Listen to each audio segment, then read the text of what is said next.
Hello everyone, welcome to Global Online. This is Ankita Sood. West Bengal State Eligibility Test Paper 1 preparation में research के important steps को आज हम detail में discuss करने वाले हैं। इस वीडियो में जितने भी स्टेप्स और जितने भी पॉइंट्स मैं आपको बताऊंगी ये एज इट इज हर बार एग्जाम में पूछे जाते हैं, तो आप सभी स्टूडेंट्स इस वीडियो को एंड तक ध्यान से ज़रूर सुनिएगा। आगे बढ़ने से पहले आपको बता देना चाहती हूँ कि एग्जाम क्वालिफाई करने के लिए पेपर 1 प्रिपरेशन पर ध्यान देना बहुत जरूरी है। इसमें आप आसानी से 75 प्लस स्कोर कर सकते हो अगर आप एक स्मार्ट प्रिपरेशन को फॉलो करते हो। एंड इसके लिए कंप्लीट कोर्स हमने लॉन्च किया है जो कि एग्जामिनेशन के डिफिकल्टी लेवल और लेटेस्ट पैटर्न को ध्यान में रखते हुए ही बनाया गया है। इसमें हम कंप्लीट पेपर 1 के फुल सिलेबस वीडियो लेक्चर्स आपको देते हैं, बहुत ही सिंपल लैंग्वेज में रियल लाइफ एग्जाम्पल्स के साथ, बहुत ही ज्यादा इंटरेस्टिंग वे में यहाँ पर आपके सारे कॉन्सेप्ट्स क्लियर करवाने की मैं श्योरिटी देती हूँ। साथ ही फुल सिलेबस नोट्स आपको पीडीएफ फॉर्मेट में मिलेंगे जिसको आसानी से अपने मोबाइल फोन में भी डाउनलोड करके आप पढ़ सकते हो। फुल सिलेबस मॉक टेस्ट में आपको 60 से भी ज्यादा मॉक टेस्ट मिलेंगे दोनों लैंग्वेजेस में, एंड इसमें से as it is questions exam में आते हैं। एंड ये मॉक टेस्ट अगर आप लोग अटेम्प्ट कर लेते हो तो डेफिनेटली आप लोग एग्जामिनेशन में अच्छा स्कोर कर सकते हो। एंड साथ ही 2000 प्लस एमसीक्यू क्वेश्चन बैंक में आपको मिलते हैं previous year questions, most repeated questions and most expected questions. तो हर एक क्वेश्चन के सॉल्यूशन के साथ आपको डिटेल में एक्सप्लेनेशन भी दी जाएगी ताकि रिवीजन के दौरान भी आपके सारे कॉन्सेप्ट्स क्लियर हो जाएं। ये सभी क्वेश्चंस रिवीजन में आपको बहुत हेल्प करते हैं। सो गिवन व्हाट्सएप नंबर्स पर कांटेक्ट करके आज ही इस कोर्स को ज्वाइन कर लीजिए। इसके लिए आपको सिर्फ एक ही बार फीस देनी है, 2000 रुपए। एग्जाम तक ये फीस वैलिड रहेगी, ये कोर्स वैलिड रहेगा। एंड इसके फ्री वीडियोस के एक्सेस के लिए ग्लोबल ऑनलाइन ऐप को जरूर डाउनलोड कीजिए। स्टोर सेक्शन पर जाकर सर्च बार में आपको कोर्स का नाम लिखना है। कोर्स के ओवरव्यू के बाद कंटेंट पर क्लिक करते ही आप यहाँ पर देख सकते हो सिलेबस मिल जाएगा, सेपरेटली मेरे फोल्डर्स मिल जाएंगे, एंड यहाँ पर यूनिट वाइज फोल्डर्स हैं जहां पर आपको theory lectures, MCQ lectures, mock test और नोट्स भी मिल जाते हैं। ये एग्जाम ओरिएंटेड कोर्स है। डेफिनेटली 6 महीने के अंदर अंदर आपको एग्जाम को क्वालिफाई करने में यही कोर्स मदद करेगा। सो गिवन नंबर्स पर कांटेक्ट करके आप इस कोर्स की पूरी जानकारी जरूर ले सकते हो। उसके बाद आप लोगों को वहाँ पे रिसर्च करनी होगी। तो मैंने आप लोगों को इंट्रोडक्शन वीडियो में बताया था कि रिसर्च क्या है। रिसर्च एक हमारे पास सिस्टमैटिक प्रोसेस है एंड ये एक स्ट्रक्चर्ड प्रोसेस है। इसमें जो भी काम होता है उसका एक प्री डिफाइंड स्ट्रक्चर होता है, हमें हमेशा उसी को फॉलो करना होता है। ठीक है, सो यहाँ पे हम देखेंगे कि किस स्ट्रक्चर को रिसर्च एग्जैक्टली फॉलो करता है।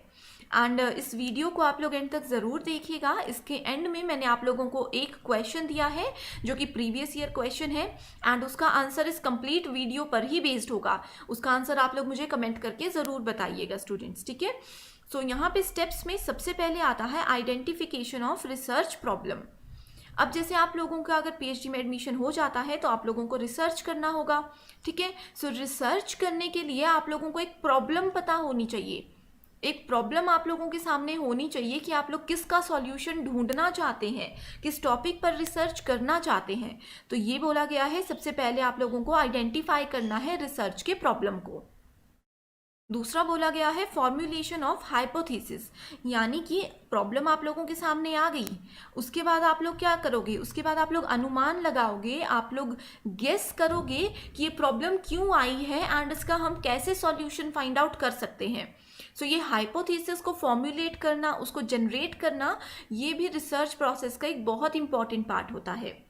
तीसरा आता है रिव्यू ऑफ रिलेटेड लिटरेचर, यानी कि जो रिलेटेड लिटरेचर है, जैसे कि कोई प्रॉब्लम हम लोगों को मिली है, उस प्रॉब्लम पे पहले भी हो सकता है कि किसी पर्सन ने, किसी रिसर्चर ने कुछ चीज़ ढूंढने की कोशिश की हो।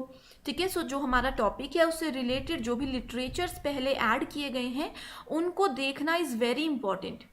एंड ये सब चीज़ों का एक रियल लाइफ एग्जाम्पल भी मैं आपको दूंगी आगे। ठीक है, नेक्स्ट है preparation of research design. So research design की कौन से स्टेप्स हम लोग फॉलो करने वाले हैं। सबसे पहले हम रिसर्च के लिए कहाँ जाएंगे, ठीक है, दूसरा प्रोसेस क्या होगा, तीसरा प्रोसेस क्या होगा। अगर मान लीजिए ये शुरू के 3 जो हमारे आइडियाज़ थे वो काम नहीं करेंगे तो हम उसके बाद 4th आइडिया कौन सा यूज़ करेंगे। ये सब चीज़ें आती है रिसर्च डिज़ाइन के अंदर।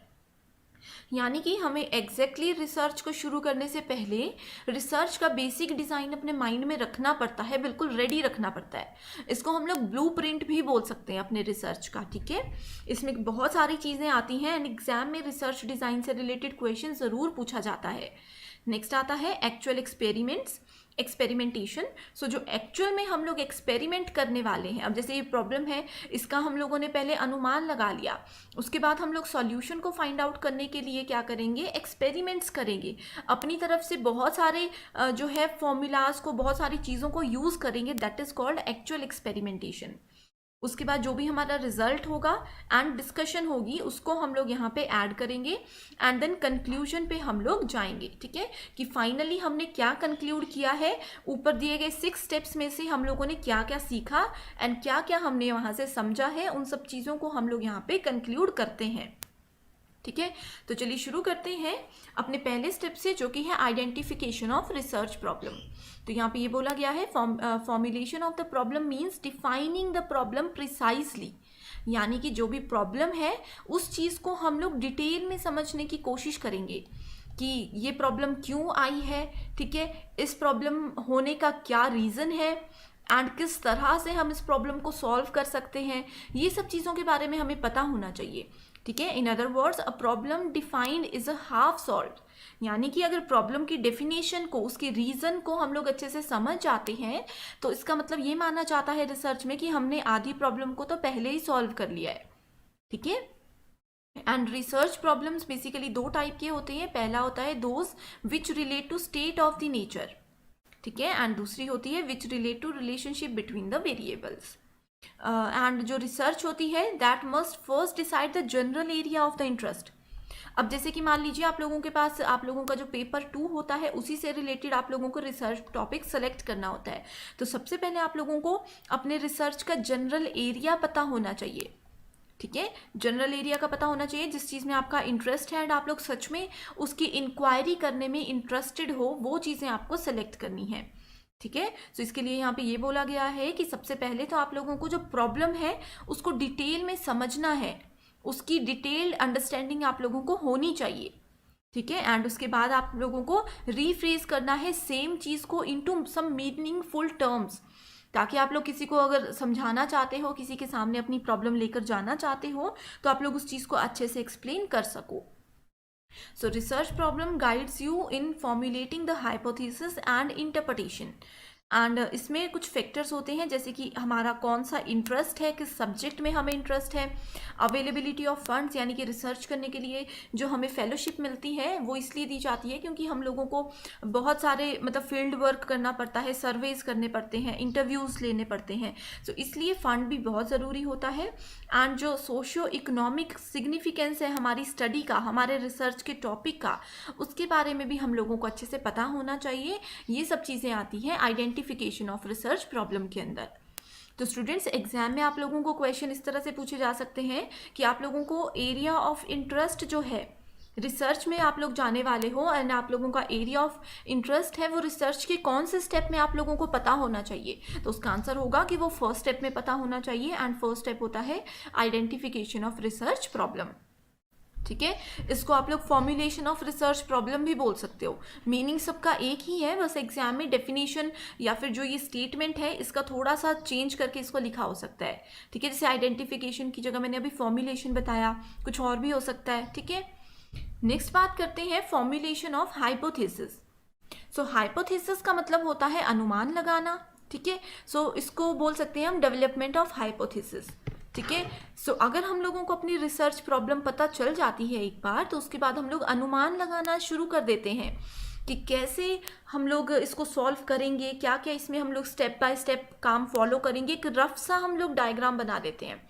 ठीक है, सो एक टेंटेटिव अजम्पशन होता है which a researcher wants to test for its logical और कंसिक्वेंसेस।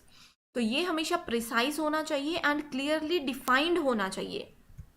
ठीक है, यानी कि जो भी हम लोग अनुमान लगाने वाले हैं, सिर्फ ऐसा नहीं है कि उसको अपने मन तक रखिए, वो सिर्फ छोटी से छोटी चीज़ों पे हम लोग अनुमान लगा सकते हैं, एंड वो बिल्कुल क्लियर होना चाहिए।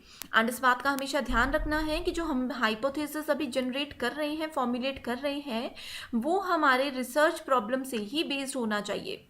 ऐसा नहीं है कि हमारा रिसर्च का टॉपिक कुछ और है, रिसर्च की प्रॉब्लम कुछ और है, एंड अनुमान लगाते लगाते हम लोग किसी और डायरेक्शन में चले जाएं।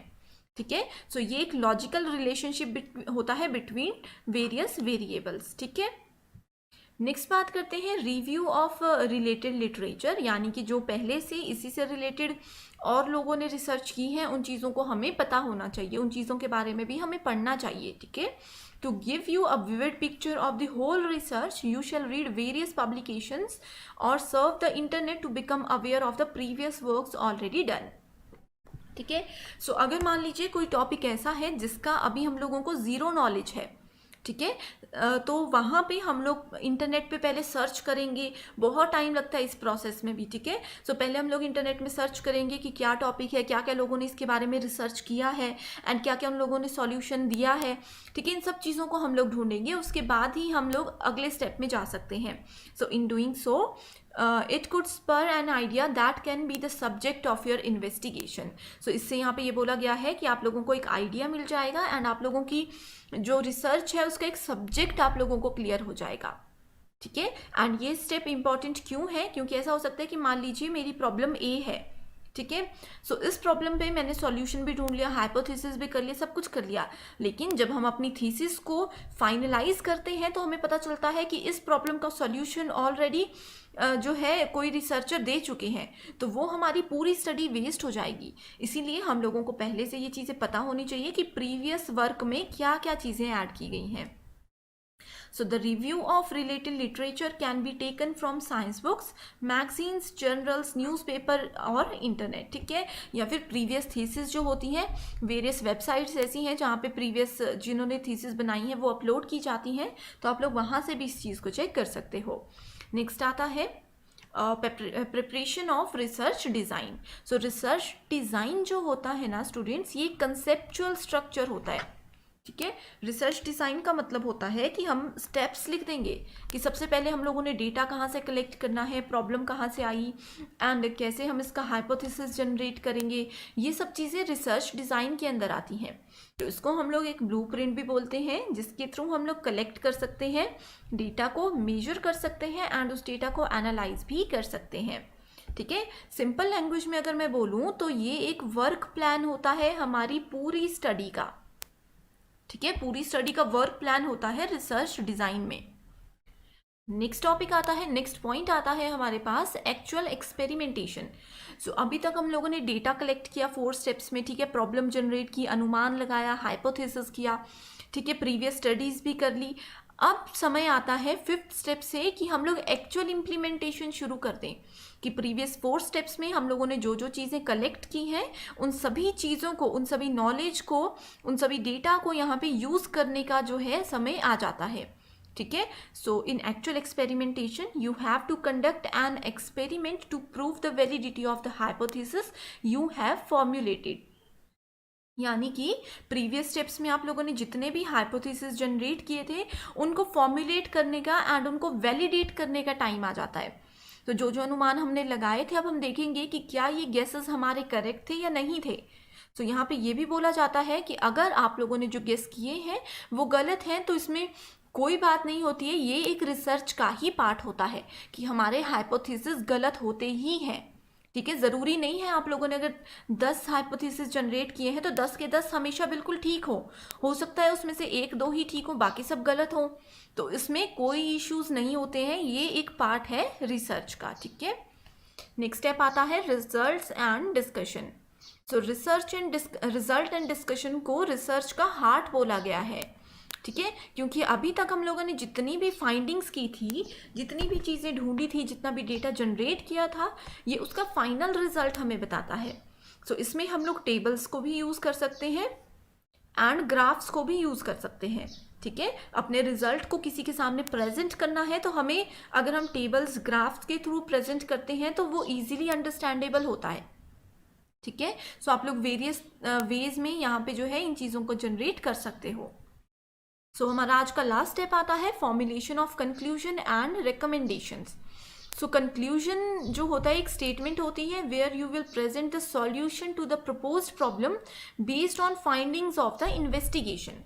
सो अपनी इन्वेस्टिगेशन से हम लोगों ने जो भी सॉल्यूशन फाइंड आउट किया था उसका एक प्रॉपर सॉल्यूशन यहाँ पे हम लोग प्रेजेंट करते हैं, ठीक है। They are tied up to the question investigated and यहाँ पे यही बात बोली गई है कि it should answer your hypothesis and research problem. कि जो भी हमने गेस किया था उसका फाइनल रिजल्ट जो है उसको यहाँ पे कंक्लूड करेंगे।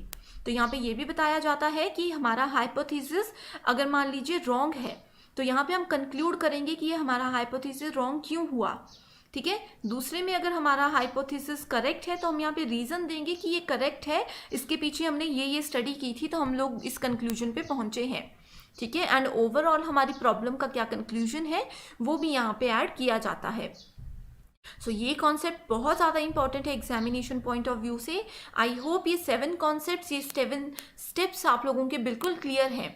सो इसी पे बेस्ड अब एक क्वेश्चन मैं आप लोगों को देने वाली हूँ, इसका आंसर आप लोग ज़रूर मुझे कमेंट करके बताइएगा। सो क्वेश्चन है, which of the following is the first step in the scientific method of problem solving. तो यहाँ पे scientific method of problem solving का सिंपल मतलब है रिसर्च। ठीक है, पहला है फॉर्मुलेशन ऑफ हाइपोथेसिस या formation of hypothesis, awareness of the problem, collection of relevant information and verification of hypothesis. ठीक है, सो ये बहुत इजी क्वेश्चन हमने यहाँ पे ऐड किया है। पेपर 1 के साथ साथ पेपर 2 प्रिपरेशन पर भी फोकस कीजिएगा।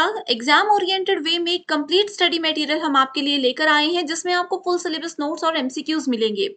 इसमें आपको previous year questions, most repeated questions और एक्सपेक्टेड क्वेश्चंस हम देते हैं, जिसमें से एज इट इज क्वेश्चंस हर बार एग्जाम में पूछे जाते हैं। ये स्टडी मटेरियल ना सिर्फ एग्जाम क्वालिफाई करने में आपको मदद करता है, बल्कि इसके बाद इंटरव्यू को क्वालिफाई करने में भी आपको बहुत हेल्प करेगा।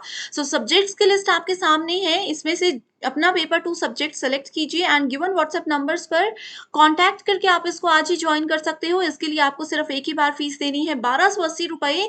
एंड मैं आपको श्योरिटी देती हूँ कि जब तक एग्जाम क्लियर नहीं हो जाता, इंटरव्यू क्लियर नहीं हो जाता, तब तक आप इसका बेनिफिट उठा सकते हो। So thank you so much everyone for watching this video and I wish you all the very best.